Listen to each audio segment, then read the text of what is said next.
महाराष्ट्राचा आराध्य दैवत छत्रपती शिवाजी महाराज, क्रांतीसूर्य महात्मा ज्योतिबा फुले, राजश्री छत्रपती शाहू महाराज, महामानव भारतरत्न डॉक्टर बाबासाहेब आंबेडकर, राजमाता जिजाऊ माँसाहेब, क्रांतिज्योती सावित्रीबाई फुले, पुण्यश्लोक अहिल्यादेवी होळकर यांच्या विचारांना विनम्र अभिवादन करते। आज राष्ट्रवादी काँग्रेस पक्षाच्या रौप्य महोत्सवी वर्धापन दिनानिमित्त ज्यांच्या मार्गदर्शनाखाली हा कार्यक्रम पार पडतोय ते आपले राष्ट्रवादी काँग्रेस पक्षाचे राष्ट्रीय अध्यक्ष, राज्याचे उपमुख्यमंत्री तथा अर्थमंत्री आदरणीय अजितदादा, आदरणीय प्रफुल्लभाई पटेल, राज्याचे प्रांताध्यक्ष आदरणीय सुनीलजी तटकरे साहेब, आदरणीय छगनजी भुजबळ साहेब, आदरणीय दिलीपराव वळसे पाटील साहेब, आदरणीय हसनजी मुश्रीफ साहेब, व्यासपीठावरील सर्व सन्माननीय सदस्य, पदाधिकारी, मोठ्या संख्येने उपस्थित असलेले कार्यकर्ते आणि जितकं आरक्षण मिळाले तितकी आपली उपस्थिती दाखवणारी ही मातृशक्ती,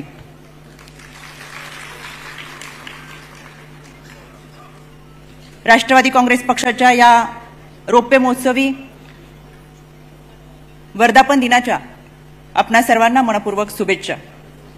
महाराष्ट्राच्या कानाकोपऱ्यातून आलेला कार्यकर्ता, पदाधिकारी या सर्वांचं मी मनापासून स्वागत करते। कालच एनडीए सरकारमध्ये सन्माननीय मोदी साहेबांनी तिसऱ्यांदा पंतप्रधान पदाची शपथ घेतली। त्यांचे व त्यांच्या मंत्रिमंडळाचे तसेच रायगड लोकसभा मतदारसंघामध्ये प्रचंड मताधिक्य मिळवून खासदारपदी जे विराजमान झाले ते आपले प्रांताध्यक्ष आदरणीय सुनीलजी तटकरे साहेब यांचं एकदा आपण जोरदार टाळ्या वाजवून त्यांचं मनापासून अभिनंदन आणि कौतुक करूया। गेल्या 25 वर्षापूर्वी या महाराष्ट्राच्या पावनभूमीमध्ये शिवशाहू फुले आंबेडकरांचा विचार मानणारा आणि स्वर्गीय यशवंतराव चव्हाण साहेबांना मानणारा जो समाजातला घटक होता त्यांनी एकत्र येत राष्ट्रवादी काँग्रेस पक्षाची स्थापना केली। व्यासपीठावरती जे मान्यवर उपस्थित आहेत ते सर्वच जण या घटनेचे साक्षीदार आहेत। त्यांच्या अथक प्रयत्नाने आणि परिश्रमाने खऱ्या अर्थाने राष्ट्रवादी काँग्रेस पक्षाने यशस्वी अशी 25 वर्ष पूर्ण केली आणि आज 25 वर्षानंतर ही यशस्वी कारकीर्द आपण सगळेजण पाहतोय। खरं तर बदल हा निसर्गाचा नियम आहे। कोणतीही संघटना असेल, कोणतीही चळवळ असेल, आपली वैचारिक भूमिका ठामपणे ठेवत वातावरणातील सकारात्मक बदल स्वीकारत असते, अंगीकारत असते आणि म्हणून आजचा कार्यकर्ता हा उद्याचा पदाधिकारी असावा, आजचा पदाधिकारी हा उद्याचा लोकप्रतिनिधी असावा, आजचा लोकप्रतिनिधी हा उद्याचा नेता असावा आणि आजचा नेता हा उद्याचा मार्गदर्शक असावा। याच भूमिकेतून गेल्या वर्षभर आपण सर्वजण एक स्वाभिमानाची लढाई आदरणीय दादांच्या नेतृत्वाखाली लढतो। मुळातच राष्ट्रवादी काँग्रेस पक्षाचा जन्म हा स्वाभिमानातून झाला, स्वाभिमानी विचारातून झाला, स्वाभिमानी आचारातून झाला। या स्वाभिमानाच्या लढाईमध्ये आपण सर्वजण सहभागी झालो। आपण खरं तर एनडीए सरकारमध्ये गेलो असलो तरी आपला पुरोगामी विचार मात्र कधी सोडला नाही। 22 एप्रिलला आपण पक्षाचा जाहीरनामा सादर केला। जाहीरनाम्याच्या पहिल्याच पानावरती संविधान आमचा मूलमंत्र म्हणत पुन्हा एकदा अधोरेखित केलं की समाजामधला असलेला प्रत्येक घटक, सर्व समाजाला बरोबर घेऊन समाजकारण आणि राजकारण करण्याची आपली भूमिका ही ठाम आहे। या माध्यमातून काम करत असताना खरं तर दादांनी अतिशय चांगल्या पद्धतीचं काम अर्थमंत्री म्हणून, उपमुख्यमंत्री म्हणून केलं आणि एक राज्याला स्थिर अशी अर्थव्यवस्था दिली। आमच्या महिला व बालविकास मंत्री आदरणीय आदितीताई या ठिकाणी उपस्थित आहेत। अर्थसंकल्प सादर करत असताना दादा आपण सर्वाधिक निधी आमच्या महिला सबलीकरण आणि सक्षमीकरणासाठी दिला। लेक लाडकी योजना असेल, या योजनेच्या माध्यमातून मुलीचा जन्म होत असताना खऱ्या अर्थानं आर्थिक आणि आत्मबळ देण्याचं काम या महाराष्ट्राला आपण दिलं। आदितीताई आपण आणि महायुती सरकारने 4थं महिला धोरण आणलं। या 4थ्या महिला धोरणाने आमच्या महिला भगिनींना मातृत्वाचा सन्मान दिला। 9 महिने 9 दिवस गर्भात वाढणाऱ्या बाळाच्या नावापुढे आधी आईचं नाव लावून खऱ्या अर्थानं तिचा सन्मान आपण सगळ्यांनी केला। तृतीय पंथीयांसाठी दिलेली आरोग्य सेवा असेल, अल्पसंख्याक विकास महामंडळासाठी दिलेला भाग भांडवल असेल, समाजातल्या प्रत्येक घटकाला बरोबर घेऊन चालण्याची आपली भूमिका असेल, सर्वसमावेशक मंत्रिमंडळ असेल, हे सगळं करत असताना दादा आपण अहोरात्र काम केलं। समाजाच्या प्रती असलेली आपली बांधिलकी जोपासत असताना प्रत्येक घटकाला न्याय देण्याची जबाबदारी आपण पार पडली। पण केलेली कामं कदाचित कार्यकर्ते म्हणून संघटना म्हणून आम्ही पोचवायला कमी पडलो असेल तर येणाऱ्या विधानसभेमध्ये ही कसर जरूर भरून काढू, हे या संघटनेच्या माध्यमातून मी सांगू इच्छिते. राष्ट्रवादी काँग्रेस पक्ष हा पक्ष नाही तर एक विचार आहे. संविधानाचा आदर, लोकशाही संकेताची जपवणूक, उपेक्षित वंचित बहुजनांना न्याय मिळवून देण्यासाठी कटिबद्ध सहकाराचे सूत्र आणि यातून शेतकरी व कामगारांच्या हिताचे समाजकारण, महिला सक्षमीकरण व बाल कल्याण हा राष्ट्रवादीच्या विचारांचा गाभा आहे. आणि हाच गाभा खऱ्या अर्थाने आपण पुढे घेऊन जात आहोत. मला सांगायला आनंद वाटतोय, खऱ्या अर्थाने आपण प्रत्येकजण समाजाच्या प्रती असलेली निष्ठा, समाजातल्या रंजल्या गांजल्यांना न्याय देण्याची भूमिका हे निभावत असताना आजच्या दिवशी आपला हा संकल्प असावा.